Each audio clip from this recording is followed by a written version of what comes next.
안녕하세요. 현재 배우고 있는 선생님께 계속해서 배워나가면 되는지 아니면 새로운 선생님을 통해서 기본기 중점으로 다시 다져보는 것이 좋은지입니다. 이분의 질문의 요점은 현재 학원을 다니고 계신데 학원 선생님께서 스타일이 약간 기술이라던가 이런 거 위주로 알려주시는 선생님이신가 봐요. 그래서 그 학원을 그만두고 조금 더 기본기 중심으로 배울 수 있는 곳으로 가는 게 좋을지 약간 이런 고민을 하시는 것 같아요. 노베이스로 1년 반 정도 수강한 것에 비해 최근 과분할 정도로 많은 반응을 얻고 있습니다. 와, 축하드려요. 문제는 매우 기분 좋은 상황인 것과 동시에 이것이 내 본연의 실력이 아니라는 생각이 초창기부터 지금까지 끊임없이 뒤섞여서 굉장히 오묘한 기분을 느끼고 있습니다.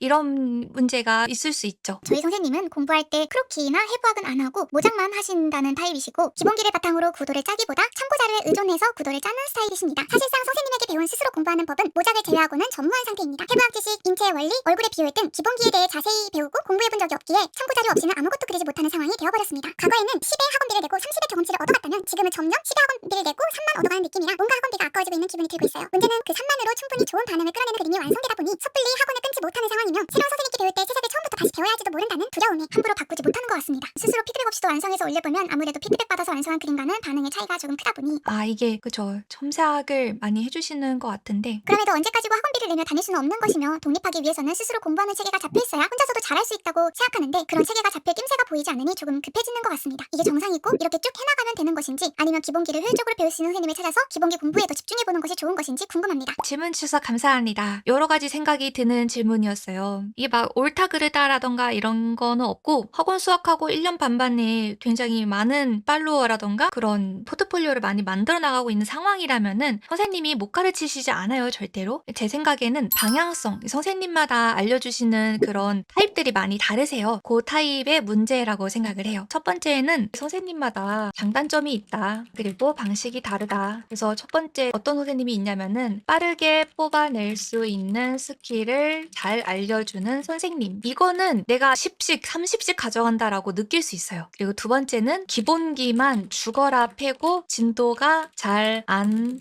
나가는 선생님. 근데 진짜 기본기 잘하는 분 선생님의 특징인 것 같아요. 저 같은 경우는 약간 맞춤형이에요. 맞춤형이고 첨삭도 하고 원하시면은 기본기만 계속 시키고 이런 식이고 좀 알아서 자기 그림 그려 나가면서 제가 방향성을 제시하고 이런 거 그리고 싶어요 하면은 거기에 맞는 방법들 알려드린다거나 의뢰오는 거에 대해서 이렇게 하면 좋아요 라면서 이제 첨삭을 하는데 첨삭을 할 때 중요한 거는 좋은 첨삭은 뭐냐면은 이게 그냥 손대고 끝나면은 안 되죠. 그거 선생님 실력이잖아요. 그쵸? 그게 아니라 더 나은 것을 제시함과 동시에 그러니까 저도 첨삭을 할까 말까를 되게 많이 고민을 했어요. 첨삭을 할 때마다 이게 내가 이렇게 첨삭을 해도 되나? 이거는 스스로 생각하고 깨우쳐야 되는데 이렇게 첨삭을 해가지고 그 기회를 잃어버리면 어떡하지? 이런 고민들 많이 해요. 근데 그럼에도 불구하고 하게 되는 거는 이 학생분이 여기까지 생각을 못 미칠 가능성이 크단 말이에요. 내가 그리는 걸 자꾸 보고 그 사람의 손놀림이라던가 도구의 사용법이라던가 이런 걸 보면서 눈이 자꾸 자라나고 그걸 내가 습득할 수 있게 되는 거거든요. 더 나은 걸 제시하고 그러면서도 이론적으로 설명하는 거. 이론적으로 설명을 한다는 거는 이론이 뒷받침돼야 된다는 거예요. 되어야 한다는 전제니까 먼저 이론을 알려준 다음에 요거는 뭐 남반사니까 정반사니까 이런 이론적인 개념들을 같이 설명해 주는 게 사실은 좋은 첨삭이긴 한 거죠. 그래서 이런 것들이 있다라고 말씀을 드리고 싶고 그래서 어떤 학생분은 첨삭을 항상 받으면서도 계속 넣으시는 학생분도 계시고 또 어떤 학생분은 난 내가 하고 싶어 이런 의지가 되게 강하셔서 첨삭을 되게 안 바라시고 방향성만 잡고 달라고 한다거나 의견을 묻거나 이런 방식으로 조금 기본기 위주라던가 이런 거를 얻어가려는 분들도 계시고 그래서 되게 달라요. 학생들마다도 다르고 선생님마다도 다르고 첨삭 받을 때 안 보였던 것들이 보여서 시야가 확 트일 때도 있는 것 같아요. 그쵸? 이제 아는 만큼 보인다고 내가 여기까지밖에 못 본다면은 선생님은 그거를 훨씬 뛰어넘는 것들을 제시할 수 있단 말이에요. 내가 모르는 방법을 알릴 수 있고 내가 모르는 이론의 어떤 응용법을 알릴 수도 있고 더 센스가 좋은 그림은 무엇인지 업계 상황이나 이런 것들을 포괄적으로 생각해서 전달해 줄 수 있기 때문에 학원이 필요한 거거든요. 근데 이제 느끼시는 게 약간 기본기적인 것들이 더 배우고 싶다라고 생각하게 된 단계인 것 같아요. 근데 저는 굉장히 기본기를 중시하는 타입이긴 해가지고 저는 기본기를 평생 안 배우고 그림을 그렸기 때문에 기본기가 중요하다는 걸 깨달은 사람이거든요. 저는 이런 거 아예 없었어요. 크로키는 고등학교 때부터 하긴 했는데 뭐 빛이 뭐고 색이 뭐고 이런 개념이 저는 전혀 없었거든요. 그래서 그런 사람이기 때문에 스킬로만 배우는 게 나쁘지 않다라고 일단 말을 해둬야 될 것 같아요. 나는 왜 기본기를 안 배워가지고 이렇게 허송세월을 보내고 막 그랬지? 이런 생각을 했었는데 지금 생각하는 거는 그 두 가지가 모두 필요했다라고 생각을 해요. 그래서 스킬만 배운다고 절대 나쁜 게 아닌 이유는 물론 계속 스킬만 배우는 건 저는 좀 재고해봤으면 좋겠고 첫 번째, 서브컬처는 기초를 무시하고 그리기 때문에 생기는 매력이 있다. 요게 전제예요, 서브컬처는. 그래서 되게 본질적인 얘기를 하는 건데 내가 빨리 그리고 막 빨리 성과 보고 이런 얘기가 아니라 서브컬처 자체가 굉장히 기본기에만 바탕을 둔 장르가 아니라는 걸 먼저 이해를 해야 돼요. 그래서 기본기 위주로 그리시는 분들은 그 기본기 위주의 그림체 특유의 느낌이 있거든요. 굉장히 대생력이 뛰어나거나 빛과 이런 것들을 굉장히 리얼하게 쓰신다거나 이런 게 있기 때문에 저는 스킬로만 배웠을 때 그림을 빛의 원리나 이런 거 없이 그렸다 보니까 되게 다양한 스타일로 창의적으로 그릴 수 있었던 것 같고 이 기초 위주로 그렸던 주변 친구들을 봤을 때는 약간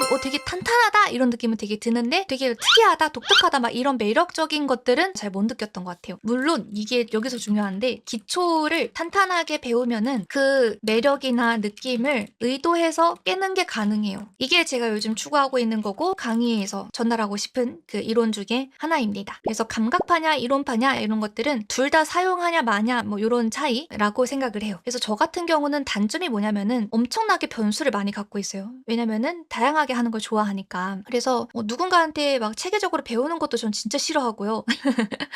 그렇게 배우고 싶지도 않고 그렇게 알려주는 것도 별로 안 좋아하는 사람이에요. 그래서 감각적으로 오래 그려왔기 때문에 그런 부분들이 조금 전 특이한 케이스다라고 생각을 하고 이제 그것들을 요 이론을 저도 이제 배웠으니까 그걸로 어떻게 하면은 둘 다 쓸 수 있게 하느냐 이런 것들이 제가 지금 추구하고 있고 강의에서 알려주고 싶은 그런 바입니다. 이게 처음에는 사실은 즐겁게 그리는 게 더 중요할 수 있어서 제가 이 방금 말씀드린 케이스가 그렇게 나쁘지는 않아 라고 생각을 한 거예요. 왜냐면 저도 평생 없이 그렸으니까. 근데 요즘에는 기본기라는 게 되게 중요해졌고 기본기를 배우면은 확실히 빨리 늘어요. 그래서 제일 좋은 거는 기본기 빨랑 익힌 다음에 요 감각파분들이 만들어둔 그 매력적인 것들의 레퍼런스가 지금 너무 많이 많단 말이에요. 요거를 익힌 다음에 요걸 익히면은 훨씬 빠르게 익힐 수 있고 의도적으로 낼 수 있기 때문에 솔직히 제일 좋은 건 기본기 배우는 거지. 저는 그런 느낌이고 2번 같은 경우가 악영향일 때가 있어요. 3. 반대의 경우 단점이 되기도 함. 이 경우가 어떤 거냐면은 저희 학생분 중에 이런 분들이 가끔 오시거든요. 선생님께서 되게 콜라주 하듯이 어떤 핀터레스트의 작업물들을 내가 그려놓은 그 러프의 포즈대로 각도별로 빛대로 다 콜라주 해가지고 그거를 약간 이렇게 하나하나 적용해서 그리는 것처럼 알려주신 선생님이 계시더라고요. 그게 나쁜 방법인지 좋은 방법인지 저는 모르겠는데 저랑 너무 달라서 그린데 약간 이 질문자님의 선생님이 알려주시는 방식도 그거랑 약간 비슷한 결이 있는 것 같아요. 그쵸? 약간 크로키라던가 해부학을 외우는 게 아니라 그때그때 그 모작을 해가지고 그 포즈에 맞는 사진을 찾아서 그리는 거 약간 이런 식으로 알려주시잖아요. 근데 이런 것들은 빨리 익히는 건 되게 쉬워요. 저희가 뭐든지 도파민이 요즘 문제라고 하는 것도 되게 열심히 뭔가를 막 파고들고 공부하고 개고생을 한 다음에 어떤 것을 이루는 것과 빨리 내가 뭔가를 빠르게 얻어내기만 하는 거랑 그 후자가 되게 도파민이 안 좋다고 하잖아요. 왜냐면 자극이 빠르니까. 근데 그런 것들이 내가 기본기를 탄탄하게 익히고 고생하고 이런 기회를 잃게 하고 자꾸 이 빨리 익히는 게 너무 당연하다라고 생각을 하게 되거든요. 근데 이게 당연해지면은 기초를 배웠을 때 요 스킬을 기술을 깨는 게 필요한데 그 깨는 걸 되게 못하게 돼요. 그래서 저도 지금 이런 방식으로 배웠던 분을 알려드릴 때 그런 분들 같은 경우는 이제 요거를 완전히 다 부숴버려야 돼. 진짜 가루가 날게 부순 다음에 다시 지어야 되거든요, 건물을. 새로운 이론을 익힌 것을 내가 다시 어떤 기술로 만들려면은 기존의 것을 부숴야 돼요. 근데 그거를 잘 못하시더라고요. 그래서 약간 그거를 염두에 두셔가지고 지금 학원을 그만두기 힘든 이유가 내가 10을 내지만은 3만 배워도 이 3으로 충분한 결과가 나기 때문이잖아요. 그 트위터에서 어떠한 그림을 올렸을 때 결과물이 빨리빨리 나니까 그걸 못 그만두는 거잖아요. 근데 멀리 봤을 때는 그거를 조금은 어느 정도 내려둬야 될 필요가 있지 않을까라는 생각도 하고 그걸 스스로 깨려고 노력하거나 선생님께 어떤 제안을 드리거나 이렇게 해주셔야 된다고 생각을 합니다. 둘 다 가지려면은 본인이 따로 공부를 하셔야 돼요. 혼자 공부하는 게 어렵다고 하셨는데 그거라도 해야 돼요. 둘 다 얻고 싶으면은. 그래서 이론을 확실하게 익히고 나면은 그게 좀 더 쉬워져요. 그래서 처음부터 내가 스킬로만 배웠고 이 빠르게 배우는 것들이 나중에는 악영향이 될 수 있다는 거를 알아두시면 좋을 것 같아요. 이 질문에 대한 최종 답변은 아웃풋 과학과 기초를 병행하셔라. 이러려면은 다른 선생님 찾아봐서 둘 다 알려줄 수 있게 배우고 아니면은 이제 본인이 시간 내서 따로 공부하시라 라고 생각을 하고 그리고 조급해하지 마세요. 조급해하지 말고 성장이 느리다고 생각하면은 과감하게 기존을 아유 여기까지 여기까지 감사합니다.